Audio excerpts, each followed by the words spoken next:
जीतन राम मांझी मुसहर, चिराग पासवान पासवान, राजभूषण प्रसाद निषाद, रामनाथ ठाकुर नाई, नित्यानंद राय ओबीसी, राजीव रंजन सिंह भूमियार, गिरिराज सिंह भूमियार, सतीश चंद्र दुबे ब्राह्मण। मोदी कैबिनेट 3.0 में बिहार के 8 नेताओं को मिली जगह एक चर्चा का विषय बन गया है। चर्चा इसकी भी है कि इन नेताओं का बिहार की पॉलिटिक्स और बिहार के कास्ट इक्वेशन पर कितना प्रभाव है। कहा यह जा रहा है कि इस तरह के मंत्रालय बांटकर बीजेपी बिहार विधानसभा चुनाव 2025 की तैयारी में अभी से जुट गई है। क्या ये सही है? इन्हीं सब पर बात करेंगे इस वीडियो में। हेलो, मैं हूं स्वर्ण और आप देख रहे हैं स्विच। लोकसभा चुनाव 2024 के नतीजे आ गए हैं और अब तो कैबिनेट भी बन चुकी है। इस बार सेंटर में एनडीए की सरकार बनी है और बिहार के 8 नेताओं को मंत्रिमंडल में शामिल किया गया है। पहले ये कौन कौन से नेता हैं, थोड़ा उनके बारे में जान लेते हैं। तो इस लिस्ट में सबसे पहला नाम आता है जीतन राम मांझी का। तो मांझी मुसहर कम्युनिटी से आते हैं, जिसे महादलित समुदाय कहा जाता है। जीतन राम मांझी ने गया सीट से जीत हासिल की है। उन्हें ministry of micro, small and medium enterprises का कार्यभार संभालने की जिम्मेदारी मिली है। जीतन राम मांझी की पार्टी हिंदुस्तानी अवाम मोर्चा का बिहार की पॉलिटिक्स में पिछले 10 सालों में ठीक ठाक असर रहा है। मांझी 10 महीनों के लिए बिहार के मुख्यमंत्री भी बने रहे थे।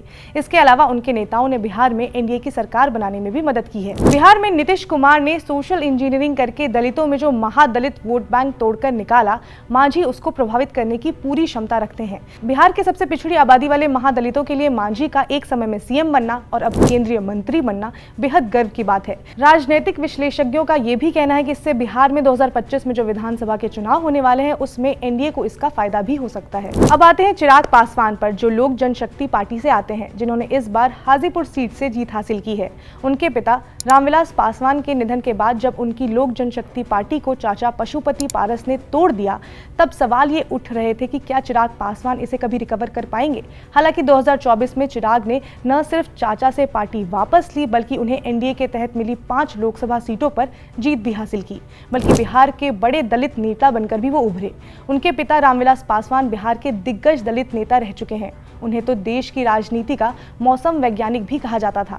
पिछले कुछ सालों में उनके बेटे ने भी बिहार में अपनी छवि पर काम किया है, जिसका परिणाम फाइनली 2024 में देखने को मिला। इस बार चिराग पासवान को भी कैबिनेट में जगह मिली है। वो ministry of food processing industries का काम संभालेंगे। बिहार में 5 सीटें जीतने वाली चिराग की पार्टी को 2020 के विधानसभा में मुंह की खानी पड़ी थी। हालांकि 2024 के चुनाव में जिस तरह से उन्होंने अपने वोट बैंक को एक तरफा अपनी तरफ करने में कामयाबी हासिल की है, उससे ये तो साफ है कि 2025 के विधानसभा चुनाव में एनडीए को इसका फायदा मिल सकता है। ऐसी उम्मीद भी जताई जा रही है और कहा जा रहा है कि इसी वजह से उन्हें भी मंत्रिमंडल में शामिल किया गया है। अब हम आते हैं राजीव रंजन सिंह उर्फ ललन सिंह, जिन्होंने बिहार के मुंगेर सीट से जीत हासिल की है।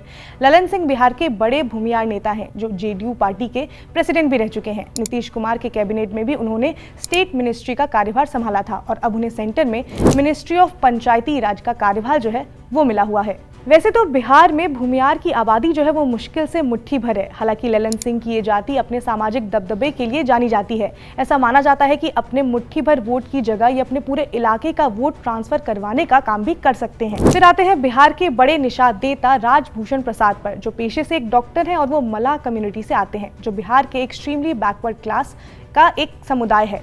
लोकसभा चुनाव 2024 से पहले ही उन्होंने बीजेपी ज्वाइन किया था। उन्हें मुजफ्फरपुर सीट से जीत मिली है। उन्हें इस बार ministry of state in the ministry of Jal Shakti की जिम्मेदारी मिली हुई है।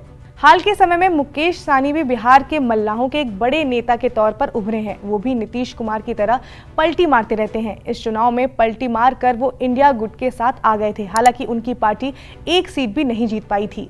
बिहार में मल्लाहों का ठीक ठाक आबादी है। ऐसे में राजभूषण को जो केंद्रीय मंत्री बनाया गया है, इससे इस समुदाय को साधे जाने के तौर पर देखा जा सकता है।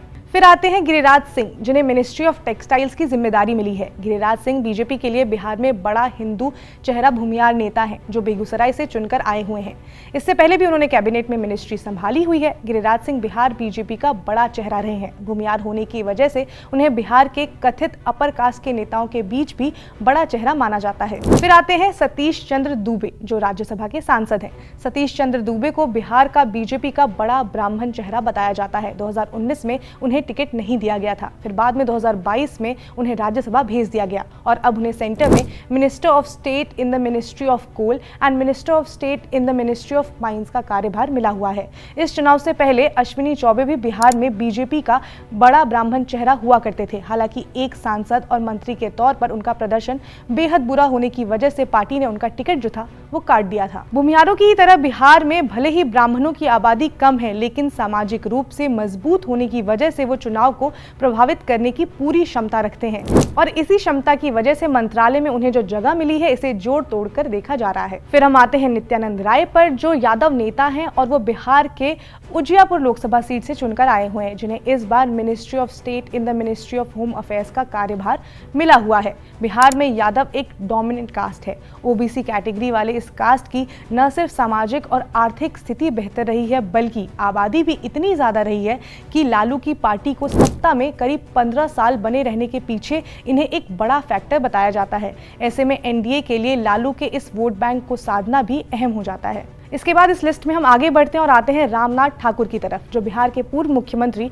कर्पूरी ठाकुर के बेटे हैं। रामनाथ ठाकुर भी बिहार के एक्सट्रीमली बैकवर्ड क्लास से आते हैं। उन्हें इस बार minister of state in the ministry of agriculture and farmers welfare का कार्यभार मिला हुआ है। इससे पहले वो बिहार में लालू प्रसाद यादव और नीतीश कुमार के कार्यकाल में भी वो बिहार लेजिस्लेटिव काउंसिल का हिस्सा रह चुके हैं।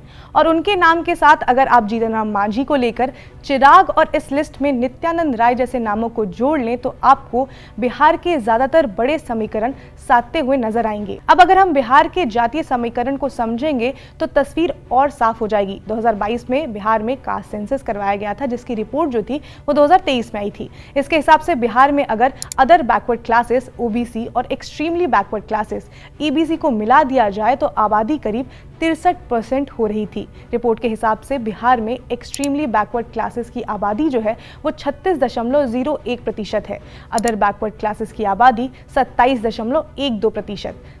शेड्यूल कास्ट की आबादी 19.65%, शेड्यूल ट्राइब की आबादी 1.68%, Buddhist, Christian, Sikh and Jain की आबादी जो है वो 1% से भी कम है और जनरल कैटेगरी की आबादी जो है वो 15.52% रही थी।